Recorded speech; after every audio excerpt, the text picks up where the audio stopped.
23,000 extra rupees. I'm giving an average number. So in total, it was like around 61,000 rupees.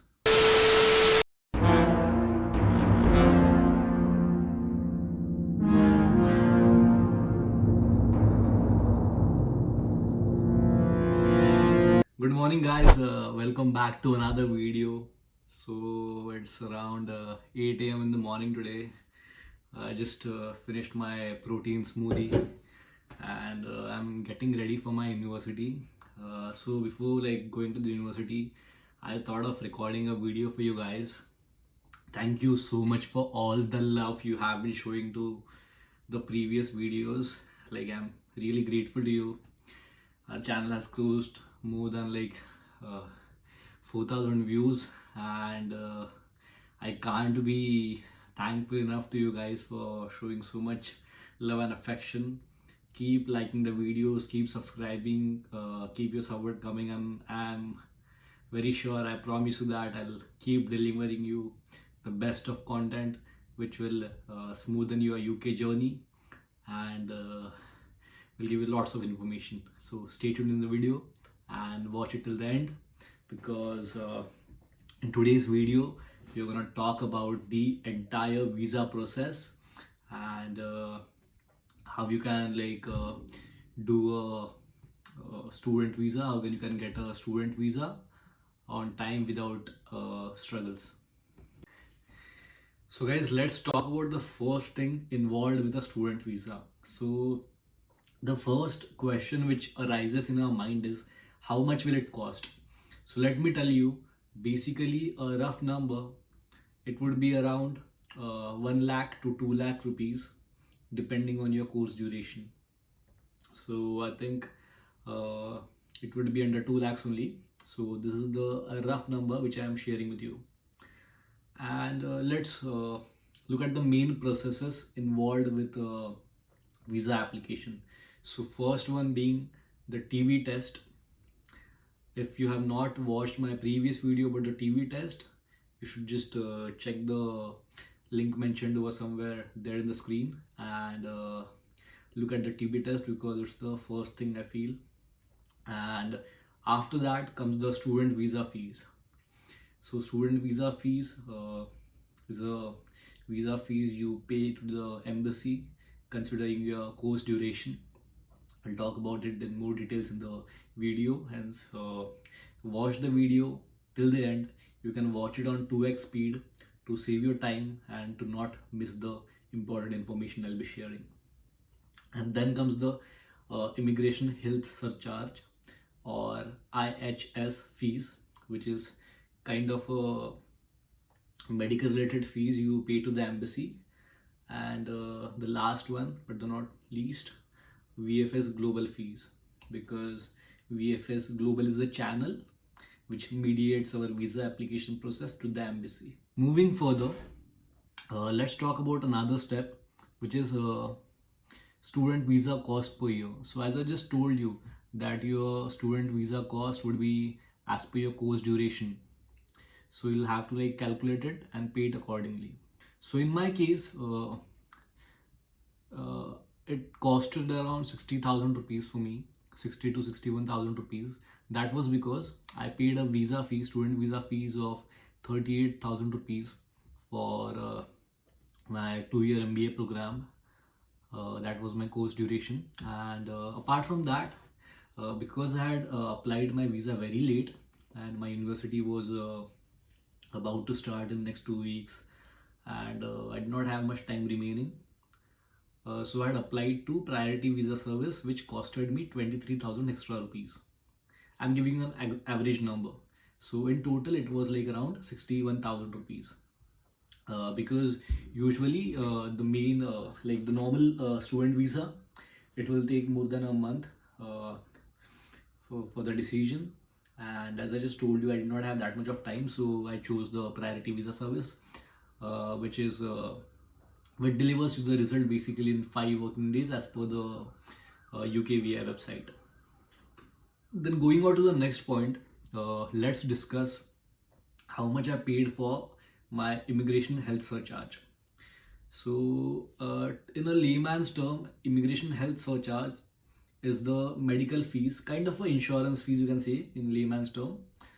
So you already paid to the UK government, to the UK embassy team, and when you are in the UK, if you are facing any kind of health related problems, for example, you get a fever and you have to use the National Health Service, which is known as NHS over here, and you can directly go over there and avail the services, and they won't charge you anything for it because you would have already paid for it. So in my case, the IHS fees was around 1,23,000 INR, Indian rupees. You can convert that to pounds. So that was considering my course duration. It was considering my 2 years course duration. So in the description box, I'll be providing links where you can calculate your IHS fees, and everyone has to pay a different IHS fees. So yeah, that's it. And yeah, so talking more about it, so IHS won't cover your things like dental treatment. For example, you have to get your tooth aligned. It won't cover that. It won't cover some of your eye treatment. But all the major health related things, for example, God forbid you come here and you get COVID, so it would be covered under it. But if your doctor gives you a prescription over here in the UK, the NHS, the IHS fees won't cover it. Yeah, but rest, like, overall it is covered. So moving on to the next point. Yeah, so now you guys might be thinking that what if our student visa is rejected and we have already paid this huge fees of IHS? As I told you, in my case it was like more than a lakh. So just by any chance, if your visa gets rejected, or even if you yourself plan to withdraw your application, you don't have to worry, because IHS would refund all the money you had paid for the IHS fees. So you don't have to worry about that. And the last fees is the VFS Global Office fees. As I just told you that we don't submit the application directly to the embassy. It is channelized via VFS Global, which is an authorized company assigned by the major countries to get the visa sanctioned in India.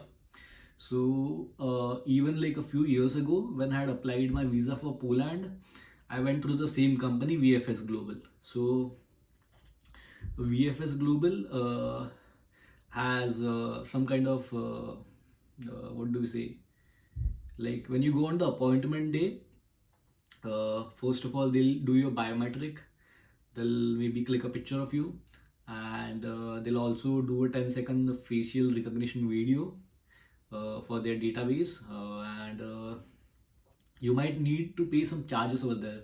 For example, I paid around 2,500 rupees because I availed a few services like SMS service. So basically, SMS services, you get to know if your passport has been dispatched or not, or if your passport is ready to collect. Then another service which was offered to me under the 2,500 rupees was the courier service, because it was already pandemic time. I did not wanted to travel back to Pune again, because I was living more than 800 kilometers away from the place where they had a VFS Global office. So I chose a courier service. So before the courier was dispatched, I got a SMS on my phone, on my registered mobile number and email address, that your passport is ready and it will be dispatched today.